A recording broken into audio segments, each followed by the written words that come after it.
guys, my name's Carrie, and I just wanted to do a little informative video on rheumatoid arthritis. There is a lot of misconception that arthritis is for old people. That, my friends, is false.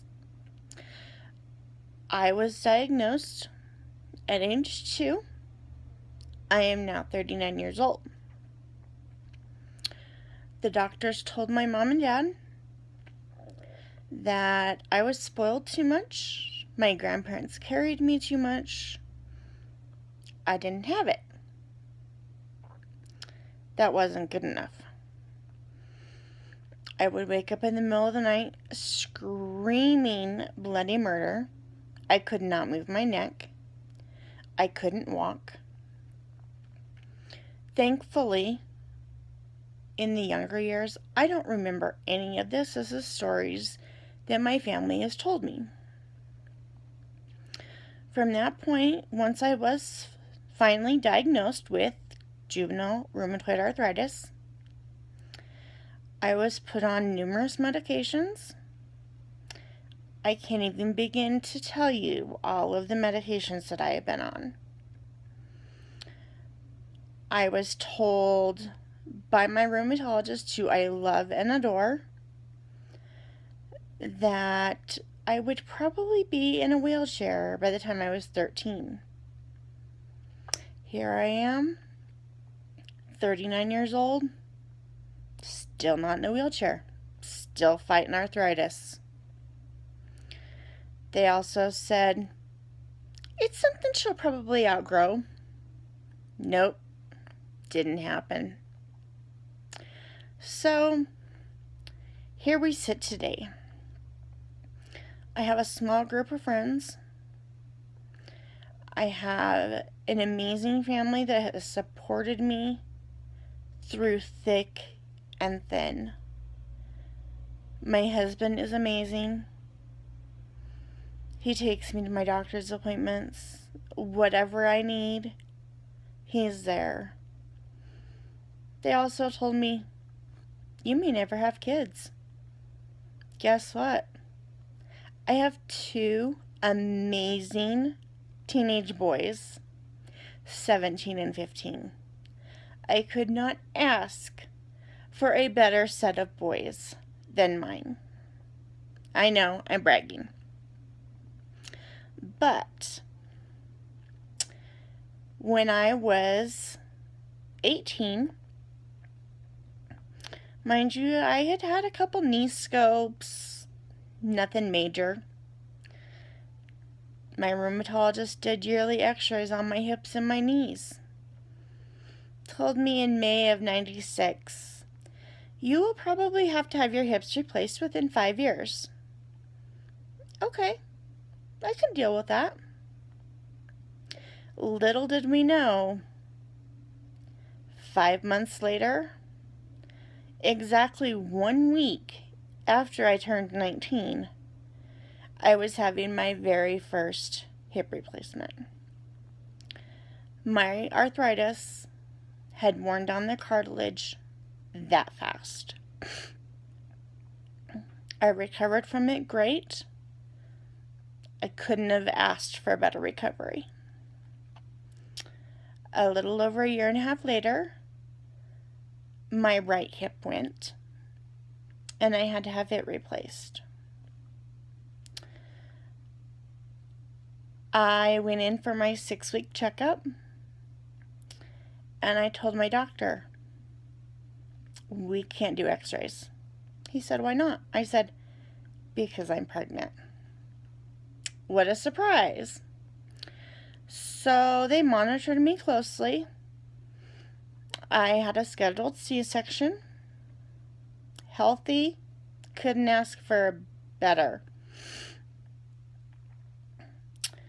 My son was a year and a half old, and I had to have my first knee replacement.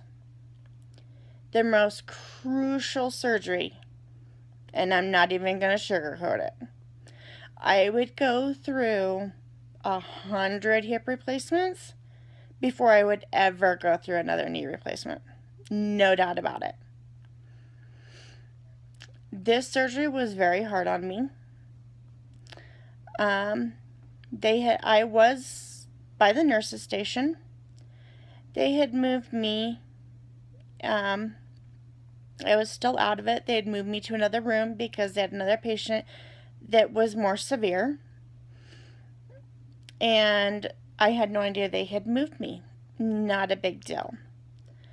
At this time, about 2 days later, I noticed that there was a young girl across the hall from me who had had knee surgery as well.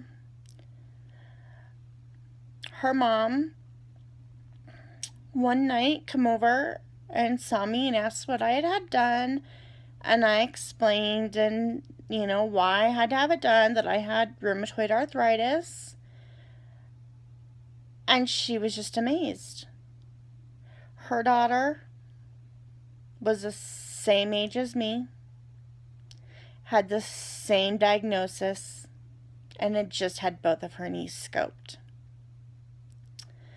We immediately transferred me to a wheelchair, where she wheeled me just straight across the hall to be with my soul sister. From that day forward, we have not spent a single day where we have not talked on the phone or texted this entire time.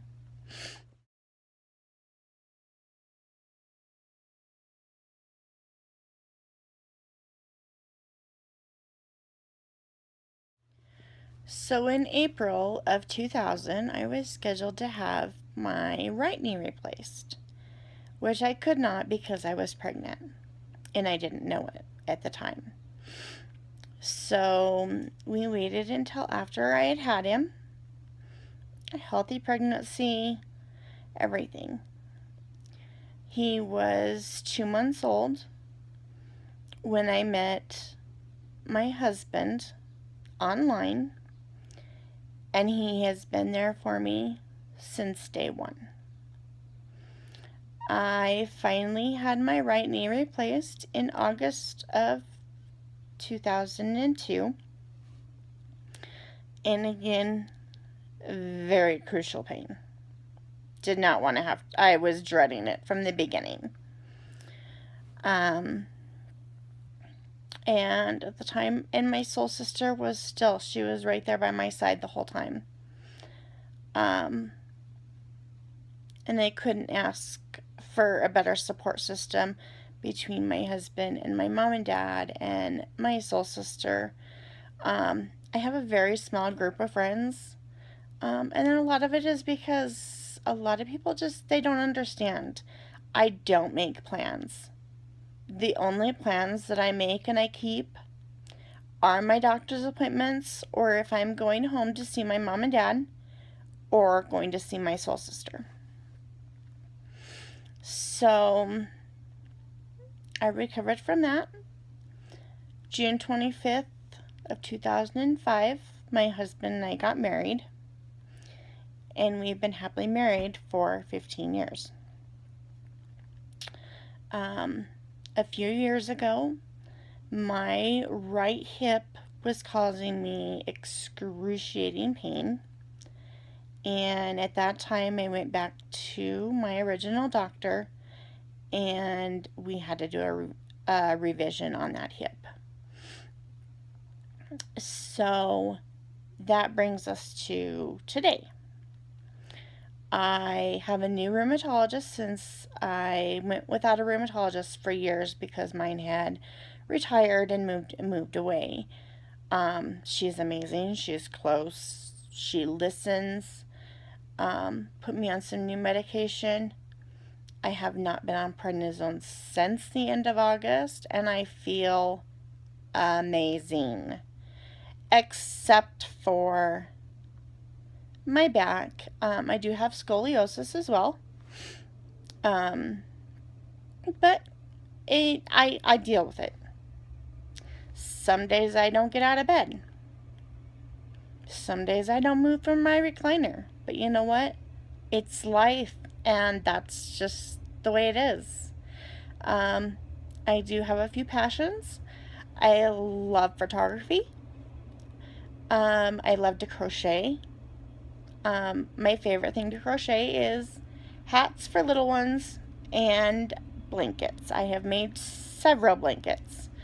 One who went to my soul sister's grandma, who has taken me in as her own, and she is 92 years old, and she loves her blanket.